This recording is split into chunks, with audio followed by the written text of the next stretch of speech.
hainao lanceur d'alerte no mandray toerana ohatra ny SG zao ohatra la directeur sarotra be anao ny lanceur d'alerte anao noho le toerana ambony noho le toerana misy anao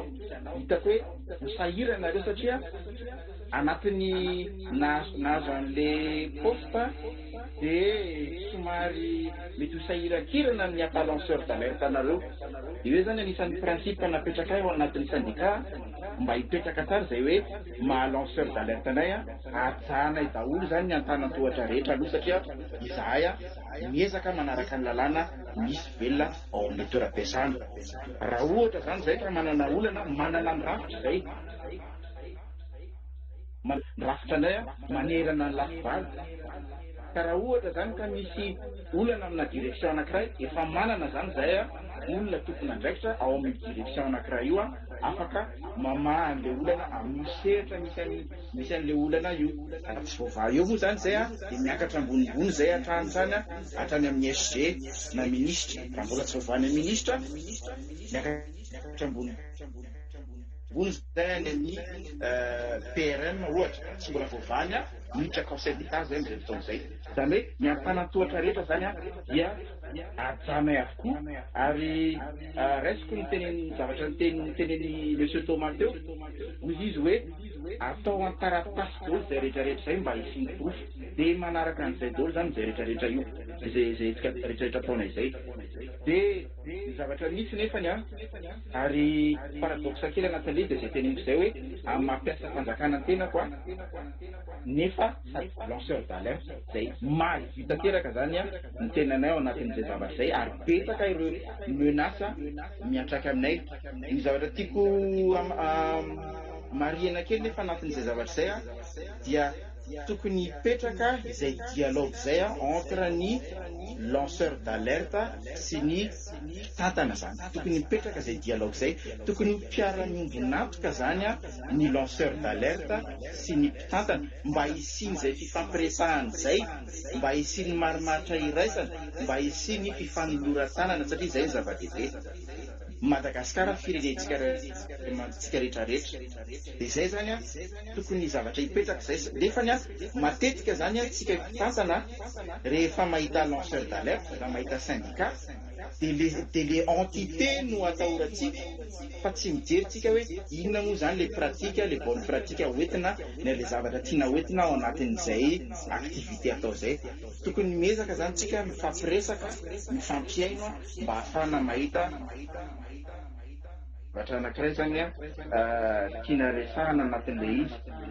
point anankiray koa angambany ny tena manahirana anatin'le maha lanceur d'alerte de le saina mihitsiny le sainy le lanceur d'alerte mihitsiny tsy mandry ary tsy matorial raha ohatra ka tsy voateny le zavatra anankiray tokony teneniny ary tena iombonako hevitra mihitsy le voalazany namana teo aloha hoe tena tokony atao anatin'ny mangarahara tanteraka le izy atao anatin'ny fifanajana mba tsisy secret professionnel evoaka ary tena tokony zay mihitsy tokony mipetrarany fifampiresahana zany marina ihany koa nefa ny tenike teo hoe ahoana moa zany ny fiarovana n'ireo olona ireo izay manao lanceur d'alerte amina sehatra tahaka izao iza zany ny entité afaka miaro anireo nenay zany ny stratégie anay zany aloha hatreto dia ny fanaovana fanehoan-kevitra na hetsika ao anatina structure légale izany hoe anatina syndicat ny association mbola sahirana ihany anaovana andreny fa syndicat zany nenay zany hitany fitaovana anankiray ahafahanay manaraka ny instruction sy restriction légale mba ahafahanay maneho ny hevitra ao anatin'ny ama lanceur d'alerte anay zay zany de eo zany nenay zany ny ohatranay zany nenay ny fomba fiasanay zany aloha hatreto hoe anatina structure légale ohatran'ny syndicat izay ahafahanay miaro tena ihany koa satria tena manahirana zany milaza zavatra marina ianao amina toeram-piasana anankiray ianao mpiasa ao dia tondrona molotra zany ianao, zay zany zavatra iainanay isan'andro ary tsy matahotra zay amin'izay fotoana izay satria anatin'ny mangarara tanteraka ary anatin'ny rariny sy hitsiny tanteraka nanaovana izay zavatra izay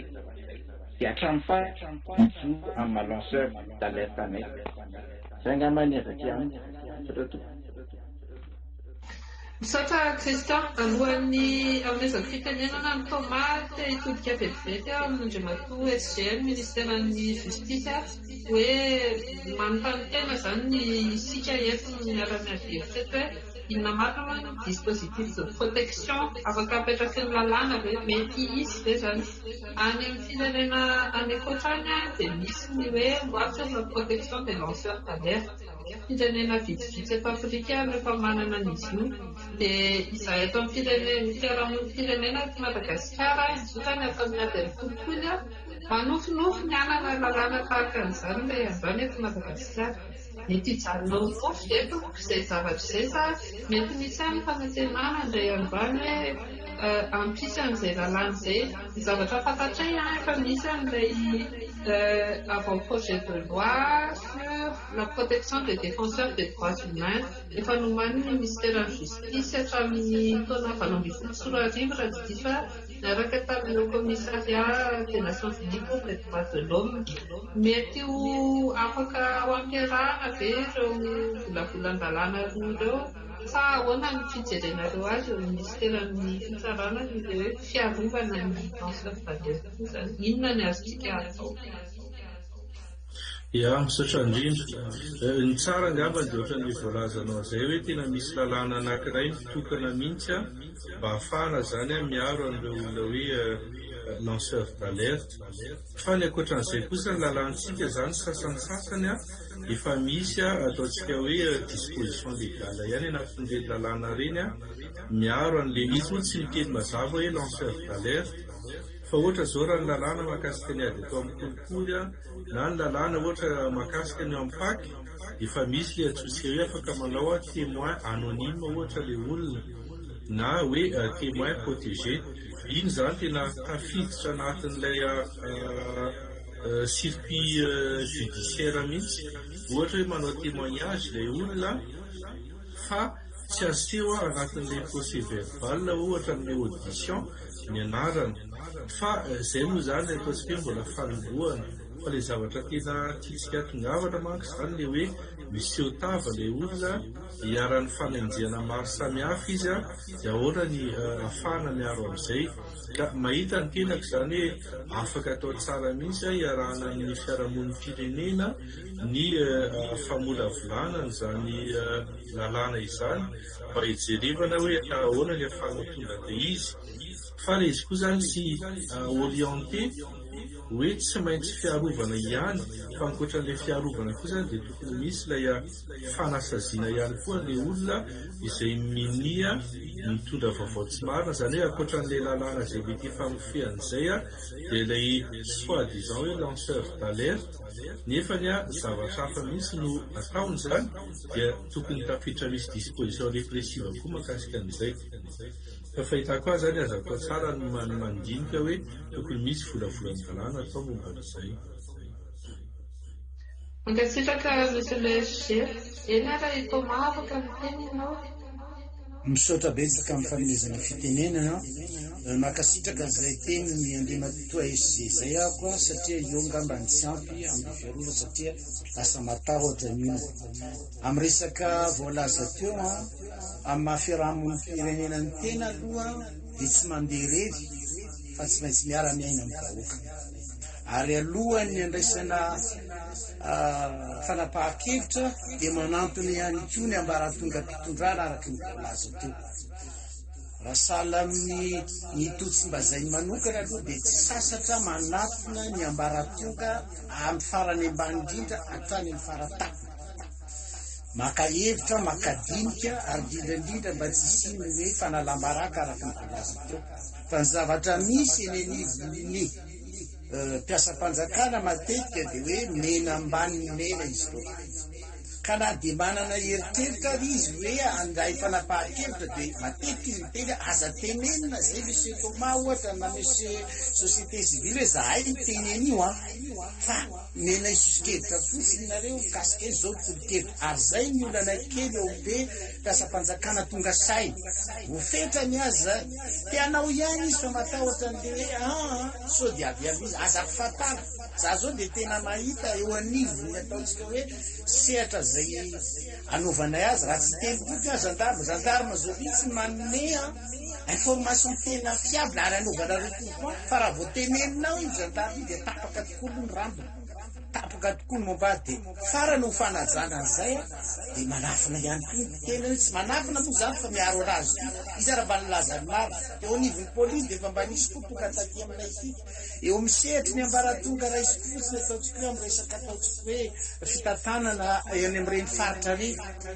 misy ara enona fatra hafa tia misy vaovao misy toba fa aza tenenao iza misy le izy zay zavatra zay zany ny ataoko hoe manimba kely animba ikasam-panjakana asana fanazana etika zany na fanazana deontolozia zany na hoe fatahorana zany fa raha sara aminahy tiandraindraikitra ihany reny mitondra reny fa le ahitaontsika hoe tahotra anisan'ny manimba azy zay zavatra ka ny tena zay ao anatin' zay hoe fahalalana ny zavatra misy marina aloha dia manamarina ny tenareo za kosa aloha miresaka atao hoe laingy za moa tsy dia mikendry toerana politika loatra ka dia hoe amingavinga zavatra tsy mety fa mba zavatra anatsara ny fitondrana misy ary ny atao hoe enareo fa mba mikendry ny tolérance zéro ary ty ara ny vahaolana mba hahafahatsika miditra amin'izay tolérance zéro enareo fa mba mikendry hoe fitsarana madio no atao dia ty ara misy zavatra tsy mety eo anivon'ny parquet na eo anivon'ny siège kanefa zay zavatra zay dia tahotra eo anivon'ireo mpitsara reo za dia manana namana mpitsara tokoa hoe zao ny tsy mety atonay ohatra fotsy anankiray ka fa mitsara hoe tsy ampy ny inspection atao avy any fotony dia manjary manararoatra ny eo anivony ataontsika hoe resaka fitsara raha tsy teny fotsy eo miresaka fonja fa zavatra miaina ny zavatra io dia tena kolokolo fotsiny tsy akijanony io ka raha nisy anankiray na eny taratazy aveny amin'le tondra anankiray dia kay hoe misy tomazy izy nambarana mitany le zavatra io nefa izy tsy manao ambany tantara fotsiny izy hoe zao ny ora dia manataoko ndao raha fa tsy miteneny fanao fa efa tsapako ty fa zavatra ty no ny ambara izy dia ny fototra le izy ahoana moa no alalany izy fa raha aminareo ao dia lasa sahirana le ka ny fitondra fanjakana zany misy tianao izy reny fa olana ka raha izy kohatra fotsiny angamba ny zavatra fotsiny ataotsika angamba araky vaolana dia hoe andao aloha ifanantony ary tsy tokony misy olana ny atao hoe fifanatona ina moa société civile fa ly olana manampim-baravarana ireo mpitondra sasany mba hatsapahana mamotsipositra an'ilay zavatra tsy mety atao ka eo zany matetika manahirana amin'le lanceur d'alerte raha tsy teny fotsiny raha nisany napriska anahy mihitsy ary nakasitrako satria ngamba za teo amin'ny trentaine d'année eo nefa nanao lancement d'alerte ty eo amin'ny telopolo mahery teo fa vo tamin'ny androny bianco io tamin'ny androny ataontsika hoe nisy ny CSLCC sy ny CSI ny tena napriska izy io dia nipoitra ty bianco tya dia rehefa nanomboka ny bianco dia nafanao formation isatokony ary napriska io nazoto tamtamina be mitoroka mivadika le fitoroana avy eo ny niemotra indray le olona ka eo angamba no heveriko hoe ahoana ny anampina an'izay olona zay satria matoa le olona samy toloka za manokana aloha amin'ny ankapobeny tsy dia miafina satria miantony tena manatona andreo tifinandraikitrareo ary za mihiny fa be dia be mahafantatra na fanantonako an'le olona reny na eo anivony fitsarana zany na eo anivony bianco zany na eo anivony CSM zany na eo anivony CSI zany na eo am'ireo anivony doléance gendarmerie ngamba reo samy mpahafantatry dénonciation nataoko confidentielle aloha ny voalohany ka ataoko fa matoa zay sa manao an'izay de veo fa zavatra fa enveloppe zany efa salaminay moa de mitambiny fampihavanana aloha le livon'ny fiarahamonina fa rehefa tsy zaka ny fampihavanana tsy zaka ny fiarahamonina le izy de mampiasa fanjakana eo ambony eo de mpiasa fanjakana eo nivo eo nefa matahotra le mena ambany mena de avy etrany aleo nareo tonga de makary ka eo zany angamba tokony misy fifanatsiana araky ny voalaza teo a toanako ny ndao ranga toizinitsy izo de ndao ifanampy zay ngamba nykely fanipasa fanjakana tena misy tianao mihitsy fa tsy afa manotry mizay amby tena ambany mena sotra indrindra to sotra indrindra toma imbola tiana azy de iove sotra betsaka name fitenenana ny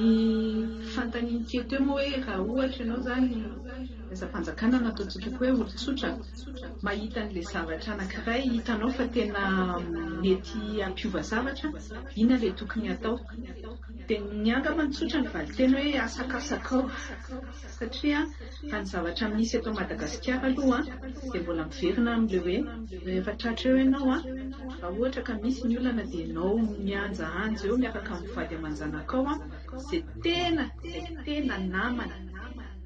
no hijanona hery eo de eo zany hoe ny lanceur d'alerte rehetrarehetra eto mifakafantatra ary tsika rehetra malala fa samy manana dossier quelque part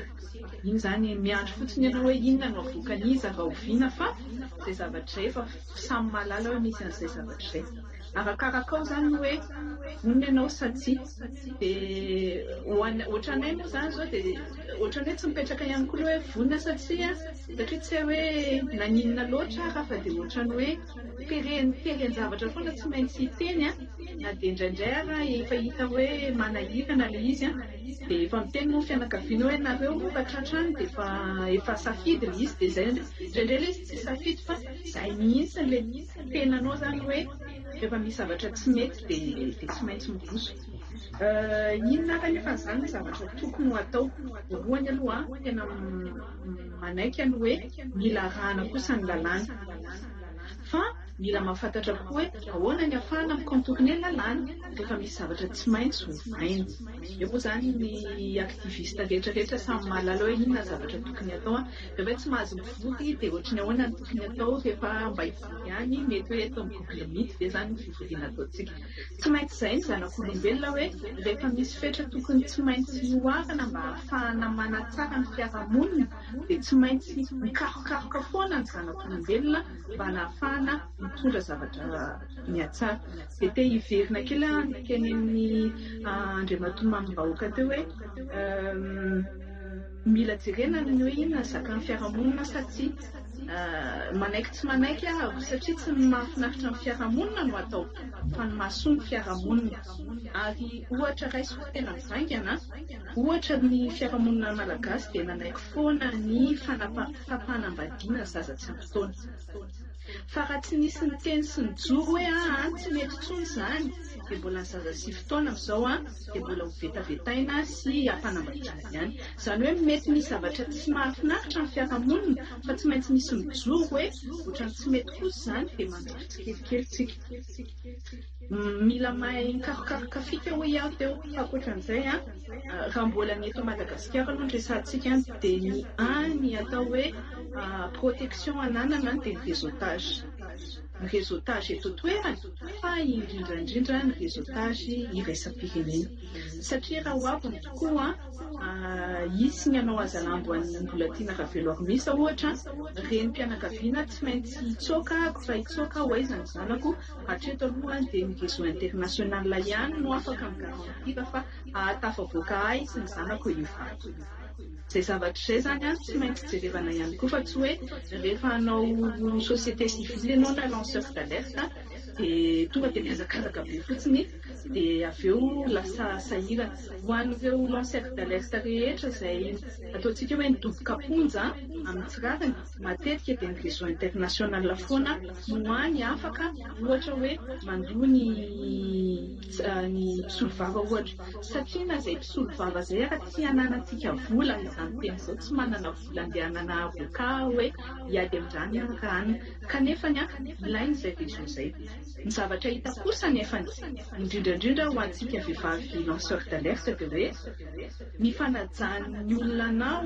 dia arakarak'ilay na ilanao teo amin'ny tolona ohatran'izany zao zoko be Thomas zao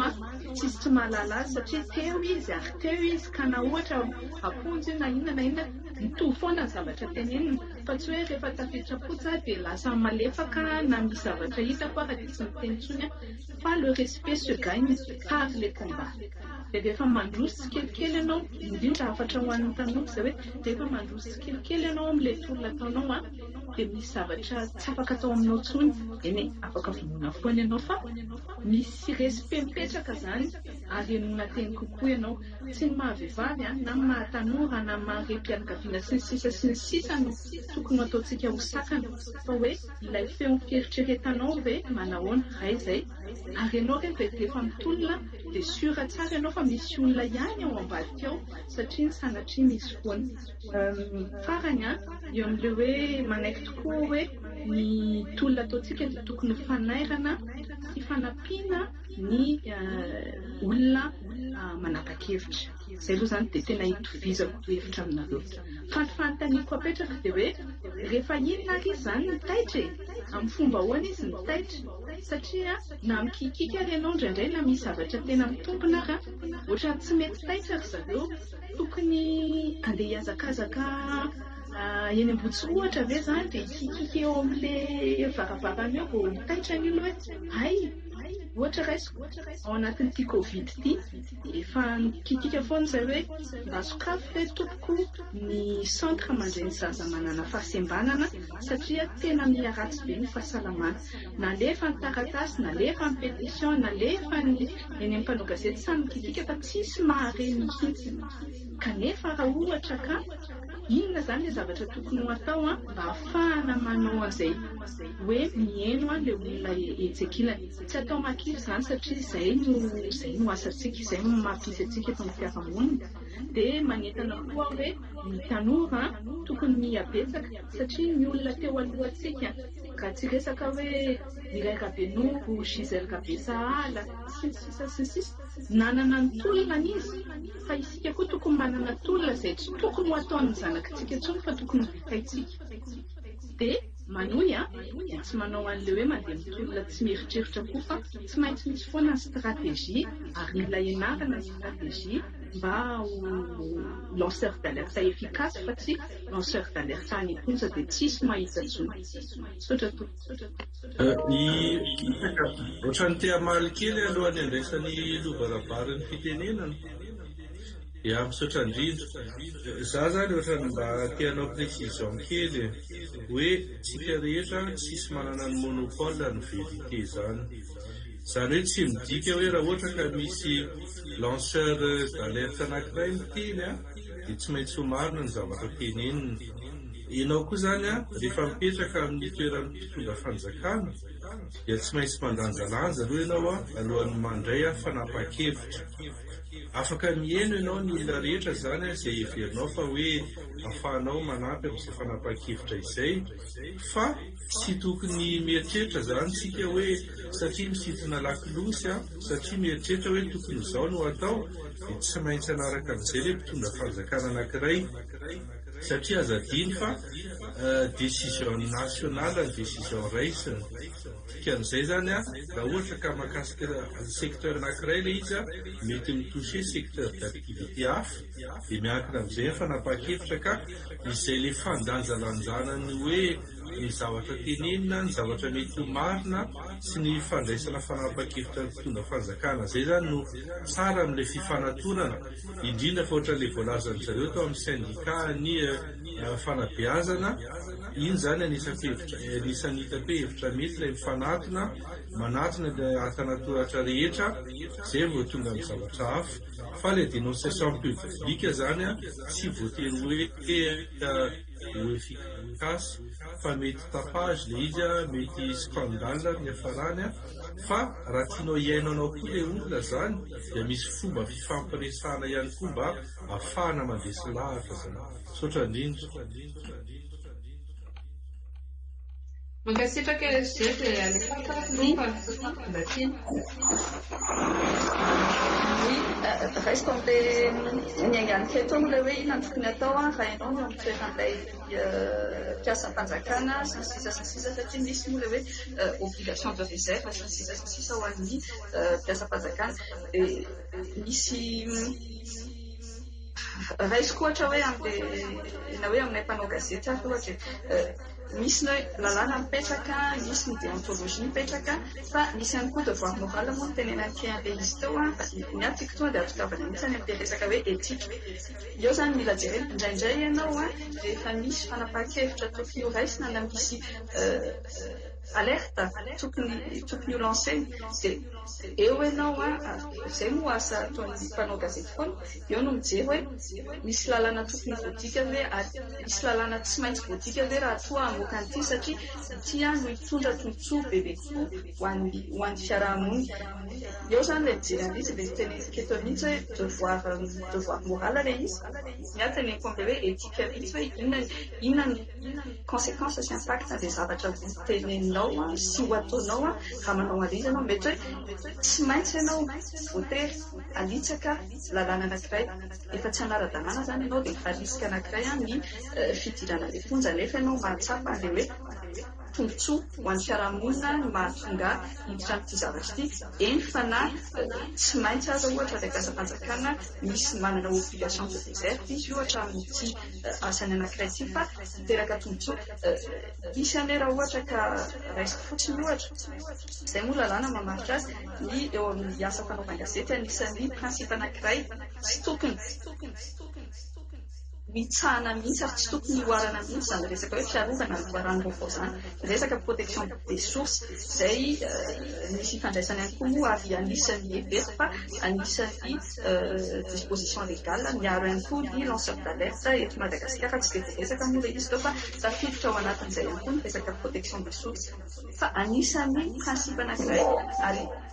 ifaharan'ny crédibilité an'ny gazety fa tafiditra ao anatin'ny etika ny fanaovan-gazety mihitsy. Kanefa ny mamaritra ihany koa ny lalàna ary tsy ataoko hoe anisan'ilay lalàna manelingely izay hoe raha toa ka ny fitenenanao ny famoahanao any loharano-baovao iny no anakana ny fisiana tranga anankiray zava-doza hiteraka zava-doza ho amin'ilay firenena, dia tsy maintsy ioaranao zany ilay déontologie satria hiaro an'ilay fiarahamonina ianao, hiaro an'ilay firenena. Mamaritra an'izay moa ny lalàna fa eo fotsiny sika mila mijery tsara mazava tsara mihitsy hoe tena izay tokoa ve le impact an'ilay izy aloha mba tsy hidirana hoe tenena fa hoe atteinte à la sûreté de l'État tsy maintsy avoakanao nefa finalement tsy misy atteinte à la sûreté de l'État ilay izy sanatria fa atteinte à la sûreté d'une personne ou atteinte à la sûreté d'un parti. Eo zany no ilana ilay mpandanjalanjana foana ao anatin'izay, dia izay ny ametrahako an'ilay izy hoe indraindray mety misy fifanoherana lalàna ny etika ny déontologie, anjaranao foana ny mieritreritra an'izy ary matetika ny amin'ny indrindra ny rehetrarehetra dia ilay etika foana, etika mijery foana hoe inona ny mahasoa ilay fiarahamonina. Dia io moa tohizako tonga no resahantsika tao miresaky tale DRM tao mikasika an'ilay hoe zakan'ny fiarahamonina ve sa tsy. Ny tiako eviana angamba dia hoe tsy ny alerte na tsy ny alerte no tsy zakan'ny fiarahamonina, mahazaka ny foana ny fiarahamonina ny ataoko hoe ny olona mpampiasa sanatria mpampiasa ny compte fake any Facebook no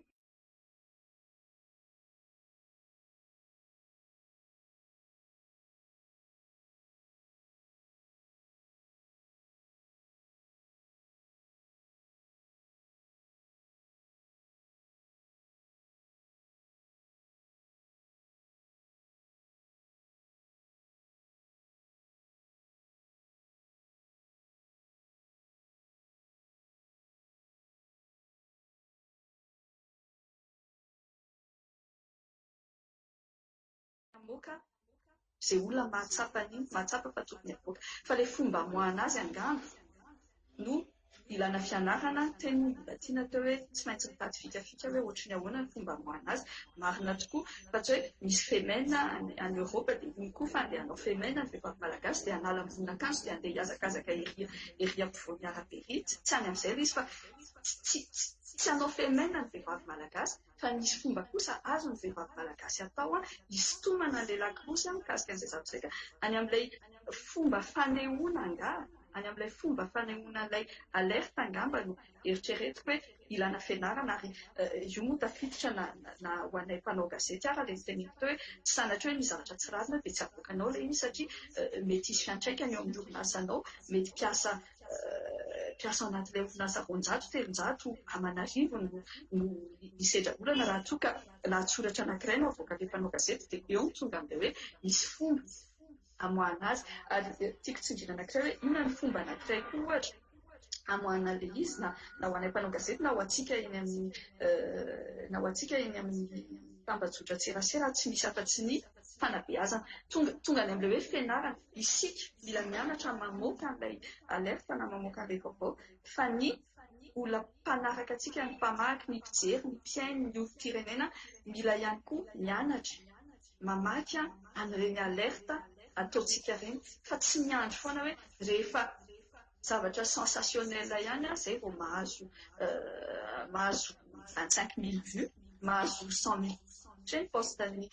postany 24/24 na hoe miandry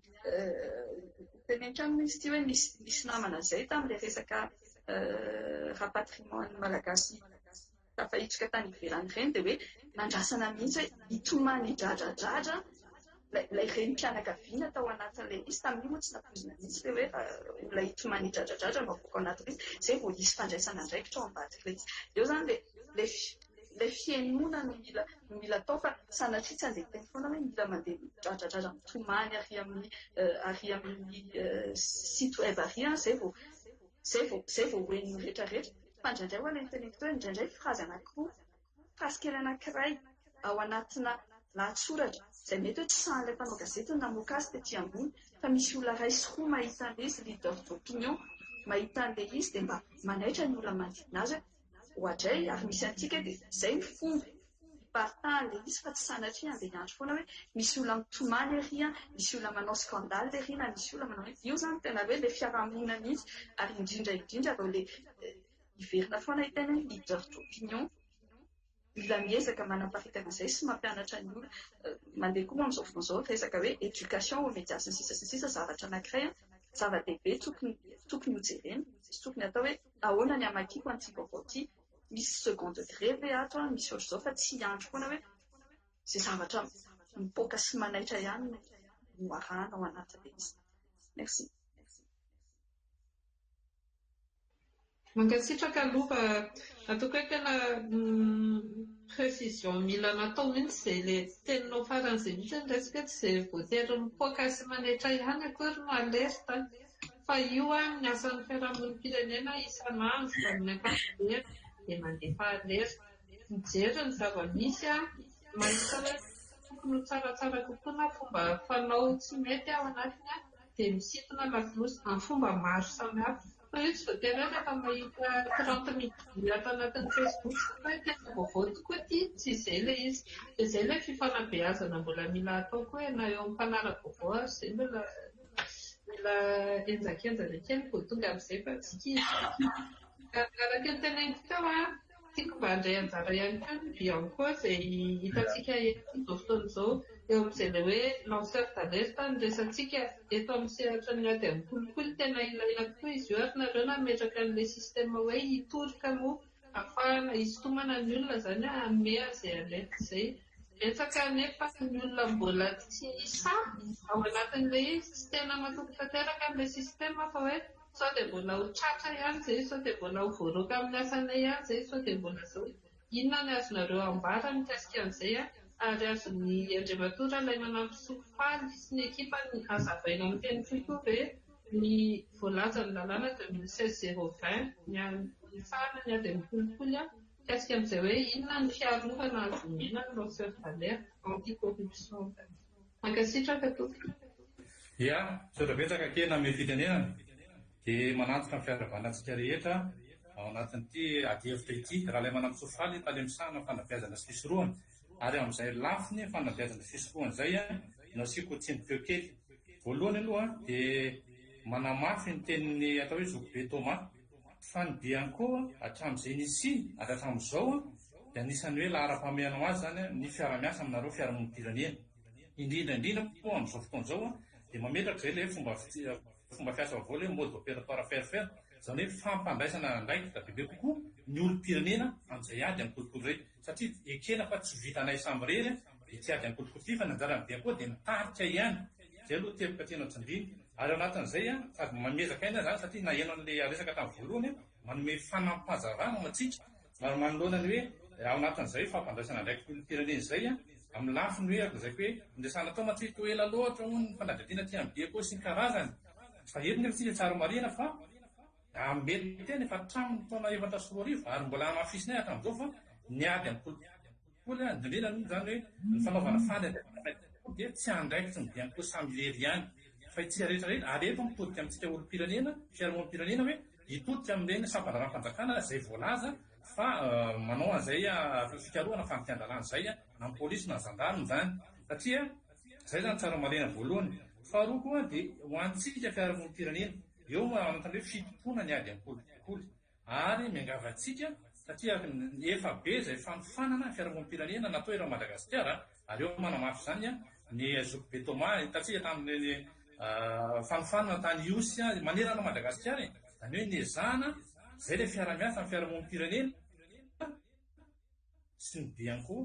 tsy koa dia rafim-panjakana natao hitarika ny ady amin'ny kolokolo izay fa tsika fiarahamonim-pirenena kosa dia natao araky ny hoe maha-fiarahamonim-pirenentsika dia hoe anome vaovao angom-baovao isan-karazany anao an'izay hoe veille interpellation raha izany nilazana azy kanefa manamafy ilay tenin'ny kely teo ilay hoe mba vaovao marina sy mitombona malefa aty aminay fa tsy sanatria hoe vaovao tsy eny etseroa kanefa tsy misy an'izay refoulement izay amin'ny ankapobeny. Izay zany ny teboka anankiray tiako sotomana saintsika aty ary izay nisoraka anao name anay fitenenana. Faharoa dia manamafy ny tenin'Andriamatoa sekretera jeneraly ny ministera fitsarana teo voalazany ao anatin'ny lalàna ny ady amin'ny kolokolo ka amin'ilay lalàna teo aloha 7 ary mbola namafisiny ity lalàna 19 ty mba ny ady amin'ny kolokolo izay mikasika an'izay hoe fiarovana amin'ny tontolo sy ny vavolombelona. Izay voalaza ao anatin'izay andininy natao tompo manokana mihitsy moa izy 9 ka tamin'ny 5 dia milaza mihitsy ary antoka ho antsika mpisintona lakolosy raha izay ny razana azy koa zany ao anatin'ilay hoe lanceur d'alerte fa ny lalàna dia manome ary tadrio fa ny Bianco dia rafitra mampiatra lalàna ny anjara bekonay zany ary alaza izany hoe ngamba tsy miexagérer raha teny baiboly entinay miasa dia tsy lalàna ity satria mifototra zany inona voalazan-dalàna inona no fanotiana an'izay araka raha mikaka manao an'izay fanotian-dalàna zay raha mikaka izay pofo amin'izay fanotian-dalàna zay ao anatin'izay lalàna zay raha tsy laza fotiny azy satria nanahita ilay adihevitra teo amin'ny 5 dia hoe vasiko amintsika mamela raha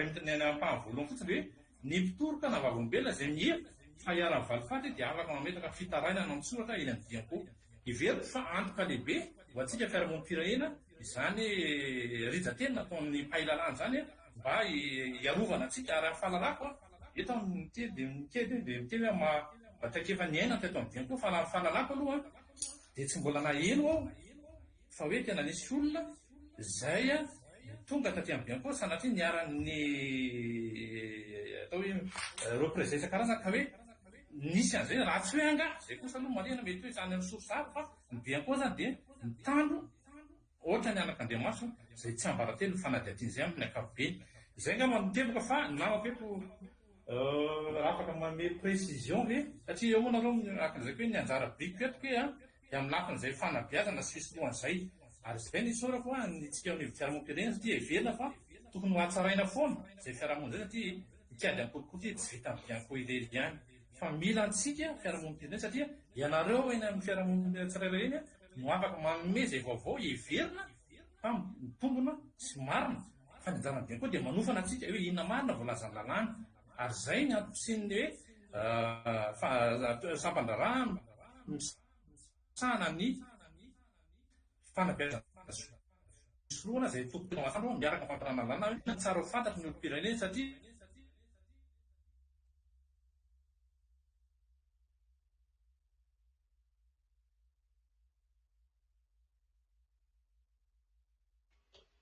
somary tapaka ny fifandraisana. maheno verina angano izay ke ia zay ngamba raha fehezina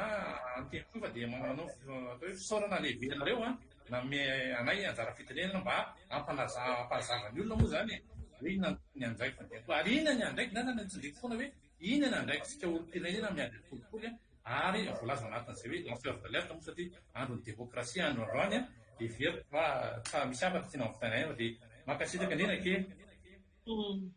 mankasitraka kalefaly nitondra an'izay fanamarian'izay dia ararotikana ianao hoe eo mba mety iray minitra ianao hamalina an'ireto fanontaniana kely ho an'ny bianco efa nisy ny laza ihany le izy teo sady ato amin'ilay vatana ny Facebook mantsy izy ity dia misy olona koa miteny an'izay zany hoe ilay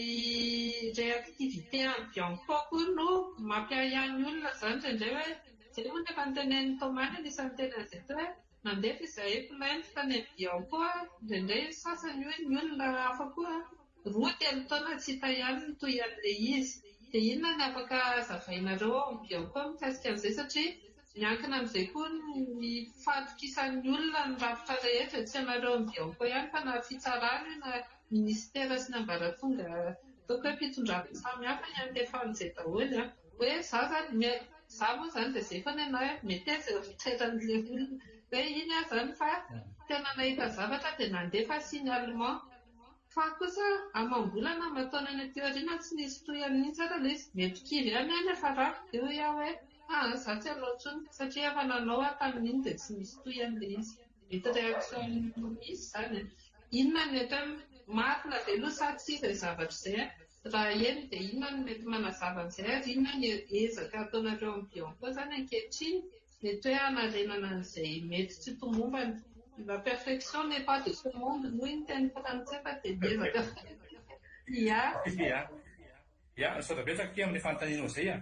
eto miaraka amiketo moa zany ny atao hoe talepaty diako Antananarivo satria akinazako hoe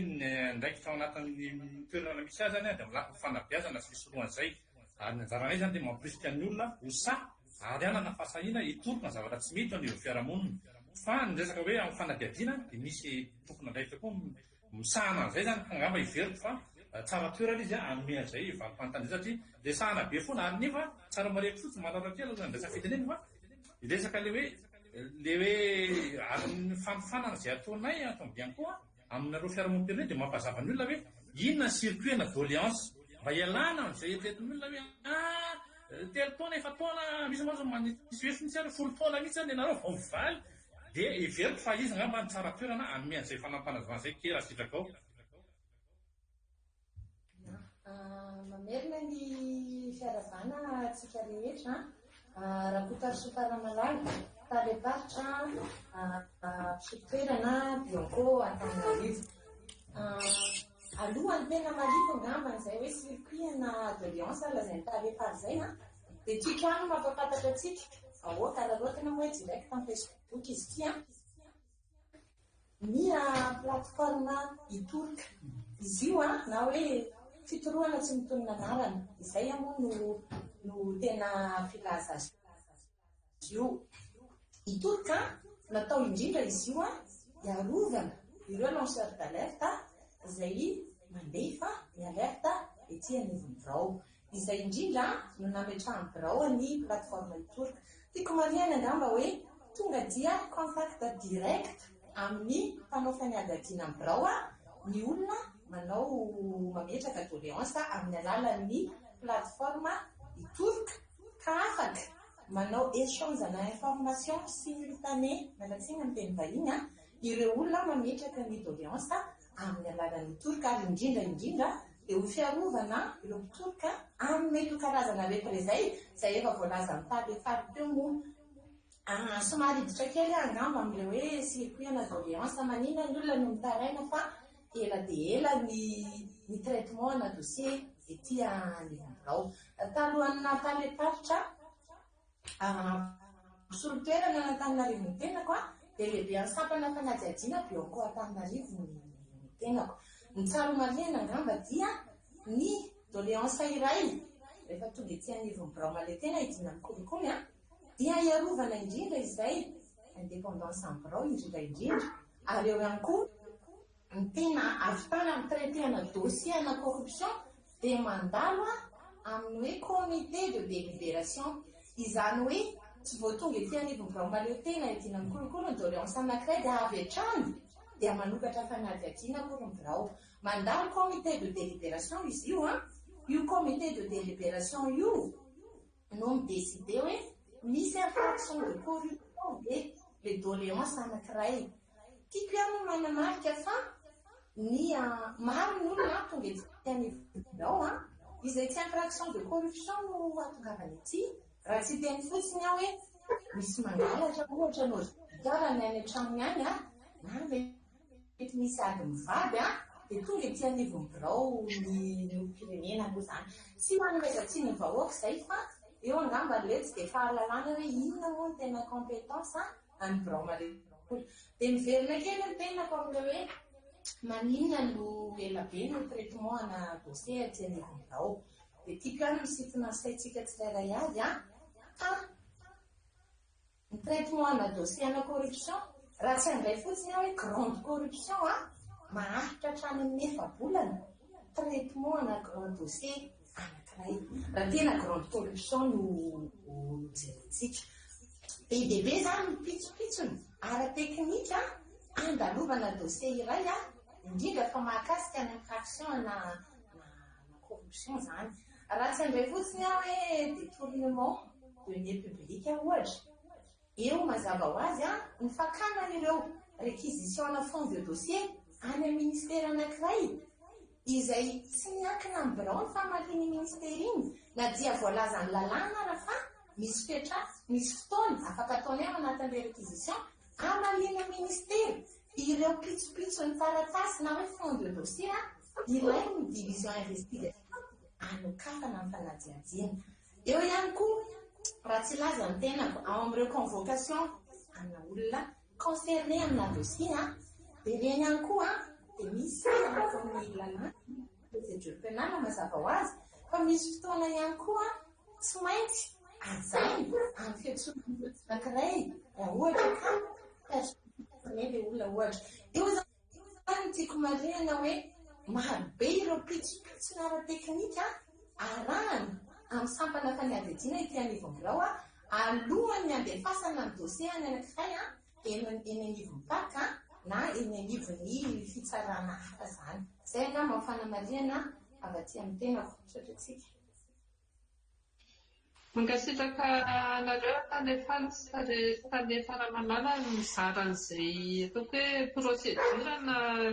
fitsipika arahana moa zany eo amin'ny Biao koa fametrahana fitorohana ny ady amin'ny kolikoly. Ataoko mbola misy fotoana mety azontsika hiverenana amin'ny andininy ihany tsy zavatra izay satria izay ilay izy anisan'ny fanabeazana ny olo-firenena ihany koa fampahafantarana an'izany rehetrarehetra izany. Mandroso amin'ny fotoanantsika rehefa madiva hifarana tiako mba ho sokafana amin'ireo olona izay miaraka amintsika anatin'ity efitrano virtuel ity raha misy manana fanontaniana na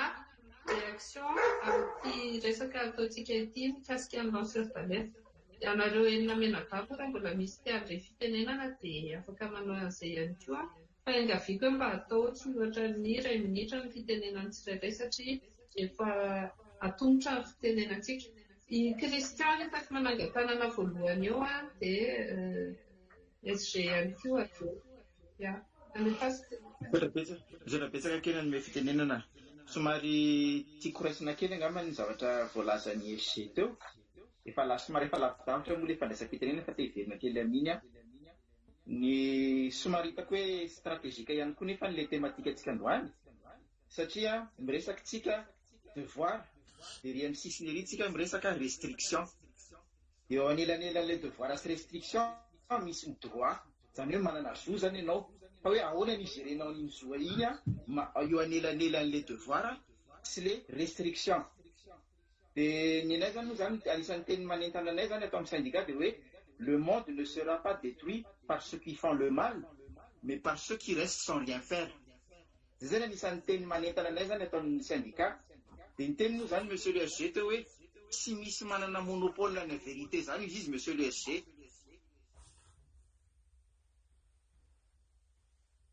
Dia somary mitikelikely anazy zany zay zavatra zay hoe tsy misy manana monopole na vérité. Fantatra hoe araky ny ohatra meko teo hoe misy arrêté ministériel zay navokana ministre ao amin'ny toeram-piasana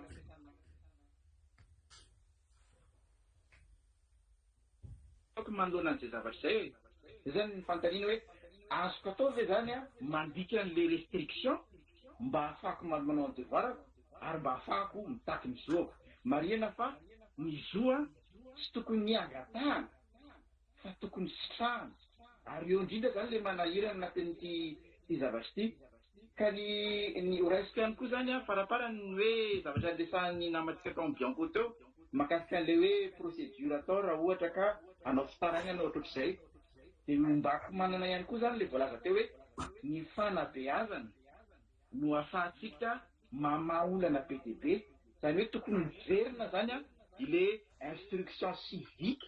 et morale zay tsy misy nandritra ny taona marobe ahafahantsika mamaolana PTB. Zay zany anazy zany mba zavatra mba tiako tenenina zany raha hoentina makaiza zany a le rafim-pampianarana eto amin'ity firenena ity mba ahafahantsika mamoaka olom-banona mahafantatra ny zony sy mba ahafahany mitaky amin'izay zony izay a amin'ny maha olom-pirenena anazy. Zay angamba ny fandraisam-pitenena fantaniana mety hoe miatefany monsieur le SG angamba izy hoe afaka mandika ve zany tsika n'izay restriction misy zay mba ahafahantsika maneho ny devoir antsika sy misitraka an'izay zo zay. Misaotra Christian, anao fitenenana Andriamatoa SG. Ia, misaotra indrindra. Ho setran'izay fotsiny ngambany a raha ohatra ka iarahantsika mahafantatra hoe ny ordre manifestement illégal na ny décision zany a manifestement illégal tsy voaterintsika anaraka an'izany. Tsy hoe tsy maintsy anaraka tsika fa tsy voatery mihitsika anaraka an'izany raha hita fa tsy mifanaraka amin'ny lalàna zany zavatra zany. Ary ny tenako dia mbola miteny aminareo fa na ny tenako amin'izao a raha ohatra ka hoe misy baiko a izay tsy mifanaraka amin'ny lalàna dia izaho manokana dia tsy anatanteraka an'izany. Zay aloha zany zava-petrako voalohany. Ny faharoa manaraka an'izay a ilay lalàna tokony misy foana zany a baza sy cadre légal ahafahantsika manao an'ilay fitorohana na anaovana an'ilay fisintomana lakilosy satria azadino a fa misy sotoavina manokana itsika malagasy. Azadino fa ny zavatra rehefa avoaka ny vavantsika zany a mety manotoerina ny voninahitry olona iny, mety misy fiantraikany mihitsy hatrany amin'ny fiainan'ny fianakaviany ary sarotra fafana zany zavatra izany. Ka mba hitondrantsika n'ilay fitandremana, za zao miteny aminareo ohatra fa ato amin'ny secrétariat général dia angambany tsy lasaky ny 10 isan-kerinandro ny fitorohana zay tsy misy anarana mahakasika mpitsara na mpiara-miasa. Fa rehefa manadiady ianao dia jerenao ohatra hoe tsy azoazon'ny olona fotsiny le mpitsara dia tiany ho anaovana affectation dia misy zavatra foronina, misy aloha zavatra koa tena mitombona. Dia izay no mahatonga ana miteny hoe le cadre légal ary atao anatin'ny fanajana ny sotoavina ilay zavatra rehetrarehetra. Ny farany dia tena miombon-kevitra aminao amin'ilay hoe fanabeazana no hiaingana amin'io satria toe-tsaina ihany koa ilay izy. Marina mihitsy ilay tenenin'ny namantsika mbola tiana teo hoe io zany hatrany amin'ny mbola kelytsika dia tokony efa apetraka any anatin'ny toe-tsaintsika ny zanantsika rehetra le hoe raha misy zavatra hitantsika fa tsy mety dia aza manaiky. Rehefa tsy manaiky dia misy fomba zany anehoana an'izay hoe tsy fanekena zay. Mety amin'ilay hoe tsy manatanteraka fotsiny ianao fa mety miafara mihitsy amin'ilay fidinana an-dalambe ohatra. Raha hita hoe zavatra tena tsy azo ekena, le fidinana an-dalambe koa tsy voatery ho politika fa raha ohatra ka misy resaka fanapa-kevitra tsy mifanaraka amin'ny eritreretintsika ohatra na amin'ny resaka zavatra tsotra amin'ny andavanandro, resaka kolotsaina, fiarahamonina, dia afaka maneho hevitsika amin'ny alalan'izany fa anatin'ilay cadre légal foana izay zavatra tiako tenenina zay. Misaotra tompoko. Mankasitraka tompoko, mbola misy te-haneho hevitra hafa ve ato anatin'ny efitrano kelitsika? Thomas mbola saika hiteny? Ie, ny zavatra kely amarana anazy ny tampo. Allo, ny zavatra mba amaranako kely azy aloha misaotra ny ambiankolo fa tena anisan'ny nazo fiofanana maro indrindra angamba ny totsy mba zay. Raha izaho manokana angamba raha kely indrindra 20 ny formation narahako tamin'izareo tao anatina nipoiran'io bianco io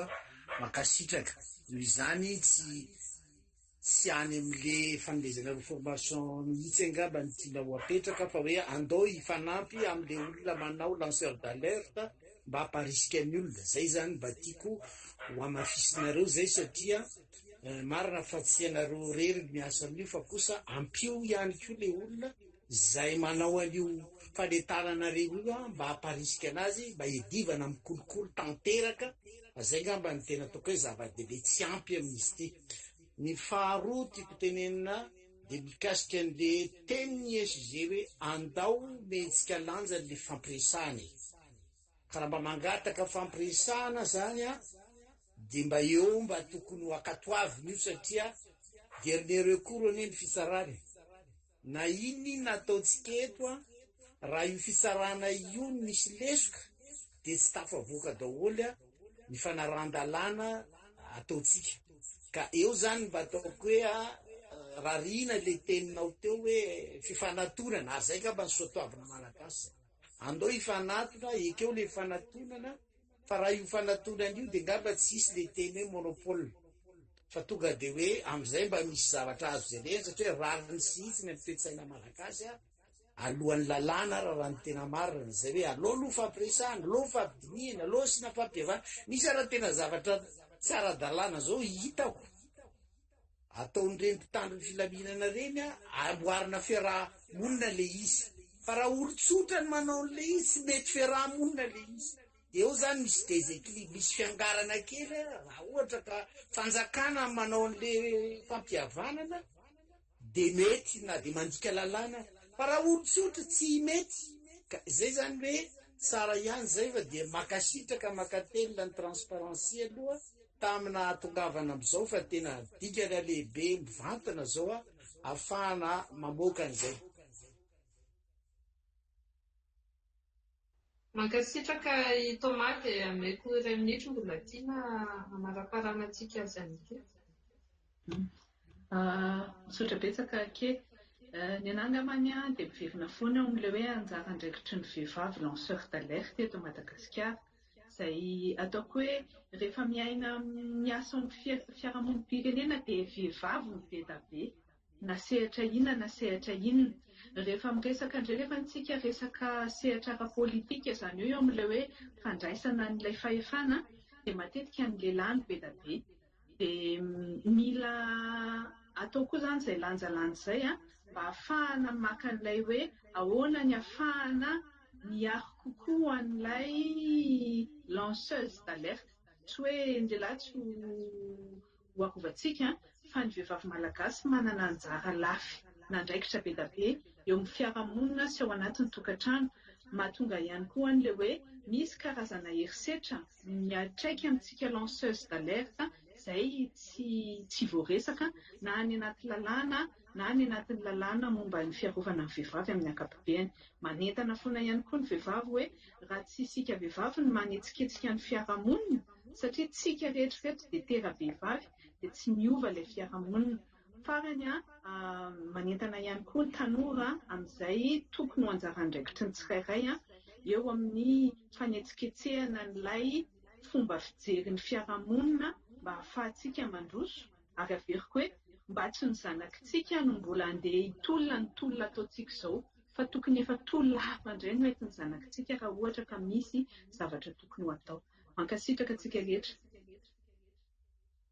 Mankasitraka mbola tiana dia ameko 30 seconda angamba aloha mikely fotoanantsika fa ialana tsiny fa alefasa.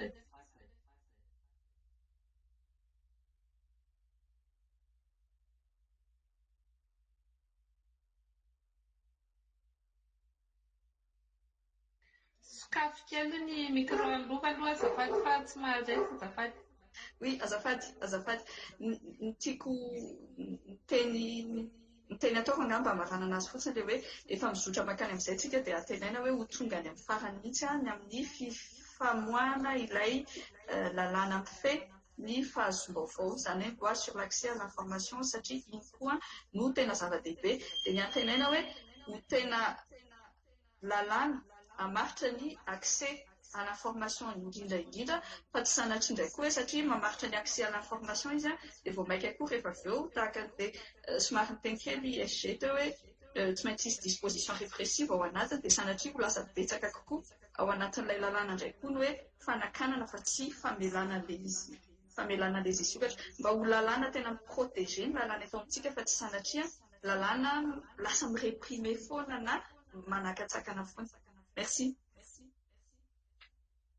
Ia, mankasitraka lova dia angamba taperitsika ao izy ity fa alohan'izay misy hafatra kely raisiko avy atao amin'ny Facebook moa izany, hafatra ho amin'ny Bianco hoe voaray io ny tompoka ireo fanazavana procédure napetrakareo teo fa mba mila hazavainareo ihany koa hoe aiza ho aiza nareo anatin'ny fikirakirana ireny raharaha mafana ireny satria ireny izany no andrasan'ny olona, anisan'ny andrasan'ny olona aminareo hafatra ihany izay tanteriko izay manao sotro be izany eto. Dia ankoatran'izay misy milaza ihany koa ny namantsika atao amin'ny Facebook teto hoe ny famporisihana ny rehetra indray andraikitra moka ny tsy mety ny tanjona tokony ho ampahafantarina kalamanjana sy tantaraina ny fisintomana lakolosina omby mba hidécouragena ny fanaovana ny tsy mety. Name and shame hoy izy tokony atao name in and shame in izany moa dia tena filazana eo mason'ny daholobe izany hoe iraha alina dia nanao amin'izao. Eo any mbola mety hoe ady-hevitra hafa ao ataontsika indray androany satria mbola tantara mitoy izy ity moa fa tsy hoe tapitra androany. Mety tafiditra amin'ilay hoe mety amin'ny sotoavina eto amintsika sa tsy ilay izy sa hiteraka ady sa ahoana. Ady-hevitra mitoy izy ity araka no nolazaiko fa ankasitrahana be dia be isika rehetra nandray anjara tamin'ity takalo-hevitra androany ity andro iraisam-pirenena ho an'ny demokrasia moa izy ity fa 5 volana septambra ary izay indrindra ny antony nandraisanay an'ity loha-hevitra ity satria izahay dia mahatsapa hoe ny fampisina ny mangarahara dia lalana anankiray mitondra makany amin'izany demokrasia izany. Fampisina ny mangarahara io nefa tsy mety raha ohatra ka tsy misy ny fandraisana anjara ny olom-pirenena sy ny daholobe ao anatin'izay ka anisan'izay ilay fisintomana lakolosy sy filazana ny tsy mety. Dia ho apetrako izy ny nampiditra teo dia aleo izy ihany koa no amarana raha sitraka ireo fa mba mangataka n'Andriamatoa sy Lofotra Kotsihany no hiteny famaranana kely amin'izao ady-hevitra nataontsika izao. Mankasitraka indrindra. Mankasitraka kely misaotra atsika vahiny transparency nanatrika naneho hevitra tamin'ity takalo-hevitra androany ity momba ny lanceur d'alerte. Tena nilaina mihitsy ity ady-hevitra ity androany andron'ny demokrasia. Ny zavatra tena hoe raisiko eo dia misy ny etaeta fiaraha-miasa sy fifampiresahana sy fifanantonana amin'ny maha-malagasy atsika ary mety fomba vaovao ngamizay hoe isy lanceur d'alerte amin'ny fomba malagasy dia misy an'izay hoe fiaraha-miasa sy fifampiresahana izay. Ny anankiray tazomiko dia ny resaka fanabeazana amin'ny maha-olom-pirenena na atao hoe éducation citoyenne amin'ity resaka lanceur d'alerte ity. Izay ngamba irahantsika manaiky koa izay koa moa izany ny tanjony itony takalo-hevitra itony irariana itoy. Misaotra indrindra an'ireo rehetra mpiaino sy mpijery mpanatrika ny takalo-hevitra teo amin'ny Facebook. Efa mihoatra ny 100 ngamba izy teo no hitako teo mbola antenaina fa hiparitaka amin'ny olom-pirenena maro ity takalo-hevitra ity satria ny vidéo moa eo amin'ny page Facebook io ihany commentaire mbola afaka mitoy ary satria tsy mbola misy ny lalàna dia tena mbola misokatra izany ny ady-hevitra dia manantena izany ny fitohizana izany ady-hevitra izany mirahasoa antsika rehetra mankasitraka tiatona zany ny takalohevitra androany mandrapiona Sotrapetsaka toko. Mankasitraka daholo tompoko manaraka indray tafarapoy e. Satra indrindra. Mandrapiona tompoko betsaka. Mandrapiona daholo. Ia.